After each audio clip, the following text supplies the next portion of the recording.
Hello Trà Vinh xin chào các bạn. Hôm nay thì mình sẽ làm món bánh này cực kỳ ngon luôn, từ gạo xay. Một món bánh truyền thống, thơm, béo, ngon, mềm xốp nè. Và mình để nguội bánh nó cũng không có bị cứng nữa. Có kết hợp thêm nho, nhìn cái bánh nó bắt mắt và hấp dẫn hơn ha. Bây giờ thì mời các bạn mình cùng vào bếp để thực hiện bánh ngon cho cả nhà thưởng thức nha. Ở đây mình có dùng là 300g gạo. Thì phần gạo này các bạn sẽ chọn cái loại gạo xốp cơm nha. Gạo mà khô xốp thì cái bánh nó mới ngon. Mình ngâm một đêm ít nhất là cũng khoảng 10 tiếng nha. Nếu mà ngâm ít quá mình xay nó không có mịn đâu.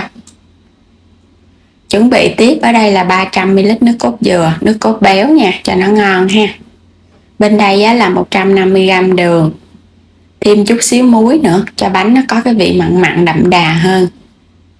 Rồi bây giờ phần gạo các bạn dao rửa cho sạch cho nó ráo nước, rồi cái mình cho vào trong cối sinh tố để xay ha. Cho hết vô luôn, xong rồi cái mình lấy cái nước cốt dừa mình cho vô. 300g gạo, 300ml nước cốt dừa. Các bạn xay ở tốc độ cao, mình xay xong rồi cái mình tắt rồi cái xay tiếp.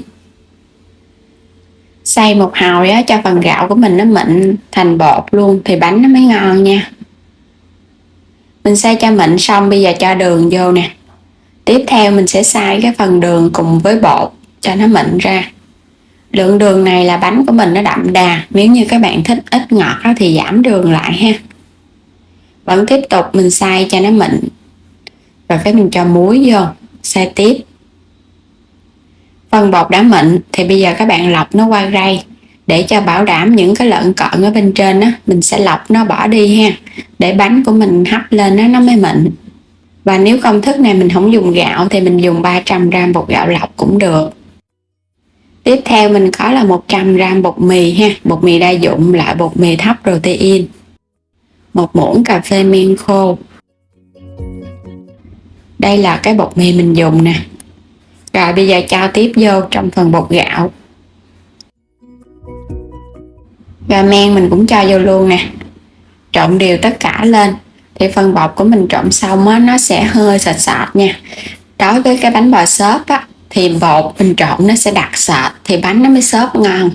Còn đối với cái bánh bò rỉ ke thì khi mà mình trộn xong bột sẽ hơi lỏng thì ra cái bánh nó mới mềm ha. Rồi cũng lọc qua rây thêm một lần nữa để bảo đảm những cái phần bột mà mình trộn. Để bảo đảm phần bột mình trộn nó được đều hơn và nó mịn cái bánh, nó không có bị lợn cợn ốc trâu nó sẽ sệt sệt vậy nè. Lọc xong thì bây giờ các bạn sẽ đậy kín nó lại nha. Mình đậy kín để mình ủ. Thì thời tiết mà nó nóng thì mình ủ 1 tiếng đồng hồ, còn nếu mát thì 2 tiếng ha, cho nó nở gấp đôi là được. Phần bột ở đây là mình ủ được hơn tiếng đồng hồ rồi đó. Bây giờ nó nở lên gấp đôi và thấy cái phần bột của mình nó xốp. Các bạn thấy phần bột vậy nó mới được nha. Nếu như mà nó chưa đạt được vậy thì vẫn tiếp tục mình ủ tiếp. Đến khi các bạn có thể gạch cái mức để mình kiểm tra đó. Nó nở lên gấp đôi là bột của mình nó vừa.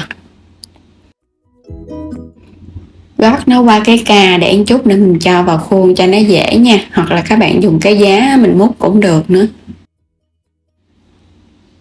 Mình dùng những cái khuôn silicon này nè. Mình sẽ để đường link mua sản phẩm ở dưới phần mô tả, các bạn có thể tham khảo. Cái khuôn này thì nó không có dính.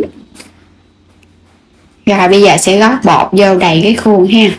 Còn nếu không có khuôn này thì mình dùng khuôn nhôm cũng được nha. Nhưng mà nhớ thoa lớp dầu và cái hấp nóng cái khuôn trước.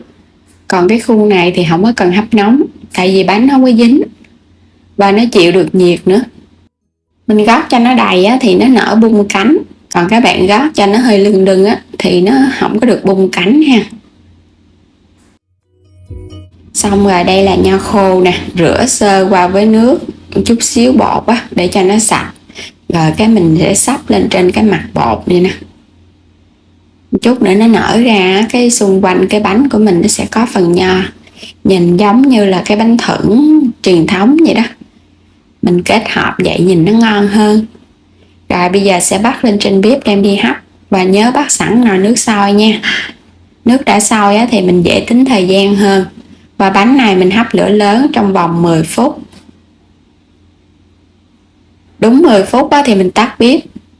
Rồi cái mình mở nắp ra. Wow, nhìn bánh hấp dẫn quá ha.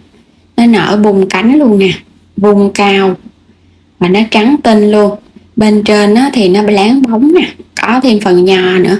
Nhìn nó vừa hấp dẫn mà nó vừa ngon miệng nữa đó. Rồi bây giờ sẽ lấy bánh ra. Phần bánh này thì mình để cho nó nguội bớt một chút, rồi cái mình lấy ra khỏi khuôn.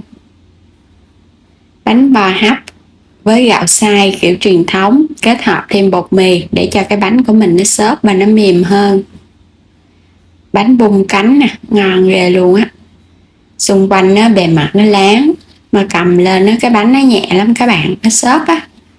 Đặc biệt cái loại gạo mà mình dùng phải là gạo khô xốp thì cái bánh của mình ra nó mới xốp. Còn các bạn dùng gạo dẻo là ra cái bánh nó bị dẻo, nó chai á, nó không có nở đâu nha. Mình lưu ý chút xíu cái phần gạo để có được cái bánh ngon. Khi mà mình ủ bột thì mình phải ủ cho thật là tới. Bột nở xốp thì khi mà mình hấp lên nó mới xốp được. Còn chưa kịp nở mà mình hấp là bánh nó cũng chai luôn ha. Bánh bẻ ra xốp mềm nè, trắng tinh luôn á, ngon lắm các bạn. Cầm lên nó nhẹ tay thì mình thấy được cái độ xốp của bánh này, giống như là cái bánh bông lan vậy á.